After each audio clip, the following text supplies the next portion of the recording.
Hey there guys, CrossFlux here, and welcome back to Let's Play Pokemon Mystery Dungeon, Red Rescue Team.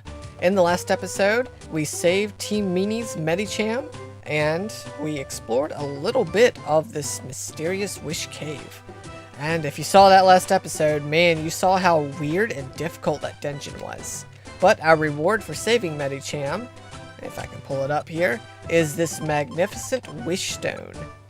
So we're going to try and finish their task. You see, they weren't able to make a wish, but apparently if we make it all the way to the end with this stone in our possession, our greatest wishes will come true. Let's put that theory to the test. So I'm going to prepare my team and items. Again, this is going to be a very difficult challenge. So I'm going to do that real quick, and I'll meet you back in just a moment. Alright, training wheels off. Let's get down to business. And I'm talking the suit and tie kind of business. We're in for an incredibly difficult challenge. You guys have no idea how many tries it took me to gather footage of a successful run. I'm CrossFlux, so of course I did it on my first try. But anyways, if you've seen the last episode, then you know how the first 20 floors are. But now I get to tell you how crucial those early floors are. So the deal is that you and your team are set to level 1. You're going to want to be very selective when it comes to which party members to bring along. Wish Cave is full of lots of Pokemon types, so you're going to want a varied team. If I had to recommend any team members not to bring along, it would probably be electric types, because a lot of the middle floors have Pokemon with the Lightning Rod ability. Of course, I may be a bit of a hypocrite here since I'm lugging Tesla along with me, but if you do want to bring an electric type with you, just be sure to shut off its electric moves while you're on a floor that has Electrike and Rhyhorn families. Excellent party members are Charizard, Raichu, Poliwrath, Alakazam, Kecleon, and some legendaries like Mew and Mewtwo. This is because they all level up pretty quickly, have great stats and typings, and start out knowing really good moves. Since even your IQ is reset to 0 in this dungeon, the only choices you have left to make involve items. In the last episode, I discussed good held items. Those suggestions carry over for this episode as well. So Joy Ribbons are great items to have for your team members, while the leader should hold an X-ray spec so that you can avoid monster houses. As far as consumables go, Graveler Rocks are great since they attack at a long range and deal fixed damage. You won't need too many food supplies since the dungeon has plenty of apples lying around, but as always, Reviver Seeds are lifesavers. Personally, I recommend toting a couple Petrify and Totter Orbs as anti-monster house tactics. A Cleanse Orb or two is also great to bring along. As you advance higher and higher into the place, the floors are going to get more and more confusing. The biggest threats in this place constantly change, since each series of floors test you in different ways. I'll just try and list the Pokemon that personally gave me the most trouble. Abra, Kadabra, Electrode, Dugtrio, Illumise, Hitmontop, and the final floor stuff. So Abra and Kadabra have incredibly high stats. If you're lucky, they may teleport away from you. Avoid hitting them with statuses, because their synchronized ability will cripple you in return. Electrode knows Sonic Boom, a long-ranged, fixed damage move. 55 HP is almost always a 2-hit kill. So strike back with your own powerful long-range moves, and use your team members as meat shields when necessary. Dugtrio knows Magnitude, party-wide, incredibly powerful attack. They can also be tricky to take down to monster houses, since they can protect themselves for a turn with Dig. Illumise knows Moonlight, a party-wide healing move, making them absolute nightmares when in a monster house. Definitely focus them first, otherwise they'll keep undoing all of your hard work. Hitmontop are devastating close-range attackers. Their signature move Triple Kick hits 3 times and increases in power with each successive hit. Quick Attack can also be annoying when you're advancing on them. Finally, all the Pokemon on the final floors are absolute beasts. I recommend ignoring them completely and rushing the stairs. Use every trick in the book to do so. Nothing is too cheap for them. So what's the general strategy? What should you be prioritizing, and what should your mindset be? Well, you're going to have to do a lot of micromanaging in this dungeon. Be patient. Certain Pokemon are able to be taken down without much effort, so defeat them as you can. every little bit of EXP helps. Pick and choose your battles carefully. More often than not, the enemies are just more trouble than they're worth. You'll eventually get to the point where you just stop leveling because everything is too hard to kill, so you find yourself avoiding almost every fight. One thing I do recommend doing is level grind on floors that do have Pokemon that you can easily KO, since you have plenty of food and belly to spend just waiting turns in battle. The easiest place I can think of is on floors 18 and 19. The Skarmory there give tons of experience. As I mentioned, food isn't a big issue, despite this being a 99 floor battle. The main challenge is learning to pick and choose your battles in order to win the war of attrition. Once you get to the very highest floors, I recommend turning off your partner's Item Master IQ skill to prevent them from hogging your precious Reviver Seeds. Use them as decoys to help you get to the stairs. Speaking of IQ, since it'll be so low, an excellent TM to bring with you into the dungeon is Frustration. It deals a flat 45 points of damage when you're at a minimum IQ, and it has great power point. Almost any Pokemon can learn it too. It's the perfect name for an attack, since you'll certainly be frustrated with this dungeon. One more quick miscellaneous word of advice. The only place in the game to find Leaf Stones, which are used to evolve certain Pokemon, like my team member Dotson into a Shiftry, are in Kecleon shops on the final floors of this dungeon. So, unfortunately, you're going to have to spend a lot of time looking around for these.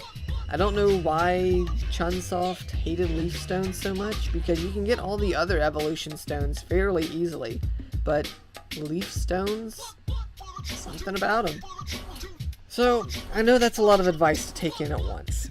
Even if you followed my advice, I guarantee you'll still fail a few times before you succeed. As much as I hate to admit it, luck does play a big factor in this as well. Just be tenacious and know that you will eventually defeat this obstacle, like the many others before this one. And the reward is well worth it. But we'll get to that at the end of the video.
goodness. Okay. I finally made it. You guys have no idea how many tries it took me to do this dungeon. Jeez, at least 5 or 6. And yes, I am using save states to help me get through this, because otherwise it would take me at least 10 times longer to get through this dungeon. Alright, we finally made it to the end of the dungeon. We have that wish stone still in our possession. What's at the end? Are we gonna get a wish? Ah, I'm still sleepy. Well, that's weird. Who is it? Who is that over there? Is that some weird yawning noise? It's a star child. I'm Jirachi. Who are you? Oh, I'm still sleepy. Yes, you've already said that. But apparently the phrase, I'm still sleepy, triggers a fight. So yeah, I'm not in very good shape. But Jirachi here isn't too bad if you managed to use a max elixir or got a fresh reviver seed off just before the fight started, because it comes at level 40. I'll throw up on screen what its moves are and its HP, but yeah, for those of you who know, Jirachi is a psychic steel type Pokemon, so that typing makes it really good defensively. Gonna have Lizzie here focus on dealing the most damage by spamming frustration if I can, because that does fixed damage. I would use some Graveler Rocks if I had any, but unfortunately I don't. So yeah, after a little bit of time, this fight should go down relatively easy. Jirachi doesn't have any tricky trick moves, as far as I'm aware. I've never seen it use anything other than Confusion, Double Edge, and Future Sight. But yeah, so I'm just gonna keep going. Okay, Lizzie got a Reviver seed off. That's okay, I still had one left in the bag. Alright, come on Lizzie. Do it. Don't make me control you, because I will control you if I have to.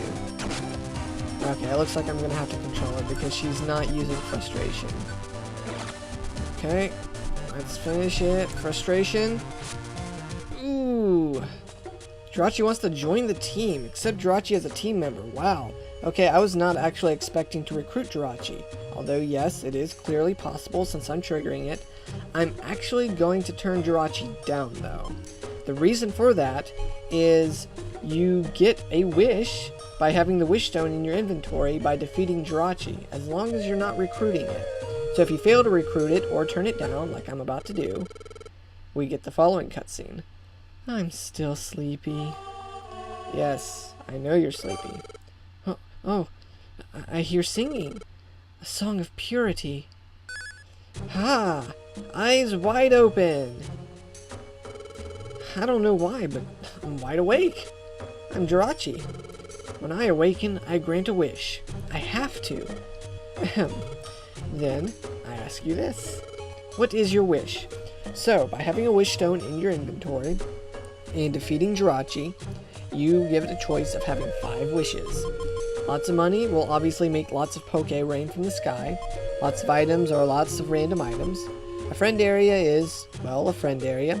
It treats it as you having purchased a friend area from the Wigglytuff Club. It will not grant you a friend area that is obtained via a rescue mission, as far as I know. If I'm wrong, I'll throw that up on screen now, but I'm pretty sure it's only a friend area from the Wigglytuff Club. So I guess Wigglytuff and Jirachi are buddy-buddies from way back when? I don't know. More strength is a great wish in my opinion, because it'll make lots of stat boosting items and joy seeds and stuff like that rain from the sky. So that one's really nice to have in my opinion. Then the something good one is a more random thing. In general, it gives you a random Pokemon recruit. That's right, just literally a random Pokemon that you do not have recruited already. You'll wake up the following day and it will join your team. So some people actually use that trick to recruit Kecleon, but I'll go over that in a little more detail in another future episode perhaps. Just because this episode's already running pretty long and I want to go ahead and get the thing over with. So I'm going to go ahead and wish for more strength. You want to be stronger? Well, as you wish. Now, here goes.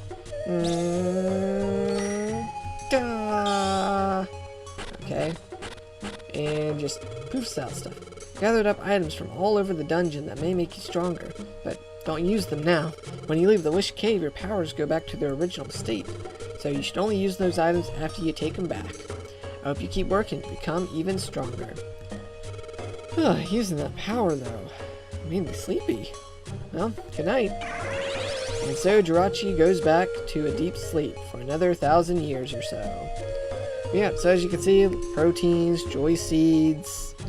Okay, lots of proteins and joy seeds. Citrus berries, but yeah.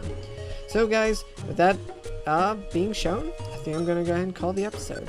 I'm not going to bother gathering that stuff off because I can just go back and do it again later. But yeah, thanks so much for watching. Greatly appreciate it. Remember to have a blessed day. And until next time, I'll see you in the next one.